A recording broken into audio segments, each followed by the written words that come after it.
Pour cette troisième capsule, j'aimerais discuter de la répartition stratégique de l'actif et de son incidence sur la variabilité des rendements.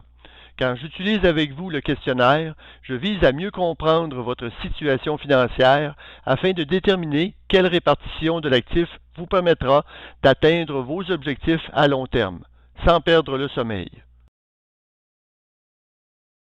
J'ai bien dit à long terme, car à court terme, si on s'expose au marché, on va observer une variabilité des rendements qui est bien illustrée sur ce graphique par les pires et les meilleures années. Une répartition de l'actif dite équilibrée comprend typiquement aux alentours de 50% de titres de revenus fixes et 50% d'actions. Le portefeuille équilibré américain se situe donc au milieu de ce graphique et depuis 1990, il donne en moyenne 8,7% de rendement. Cela signifie que cet investisseur accepte de possiblement traverser une pire année avec un rendement négatif de 15,9%.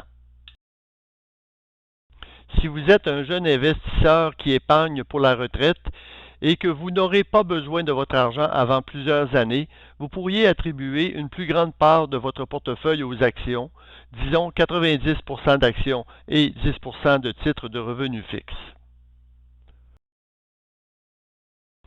Si vous approchez de la retraite, vous voudrez sans doute miser sur la sécurité d'un portefeuille axé sur le revenu, donc inverser les proportions. Vous troquez les potentiels de croissance élevés contre des rendements plus faibles mais plus réguliers. La décision la plus importante que vous prenez quand vous faites un placement dans un fonds commun est la répartition de l'actif. C'est elle qui détermine votre rendement potentiel, mais aussi la variabilité à laquelle vous êtes exposé. Si vous avez des questions sur ce sujet, veuillez nous contacter, ou mieux, planifier une rencontre téléphonique ou en personne.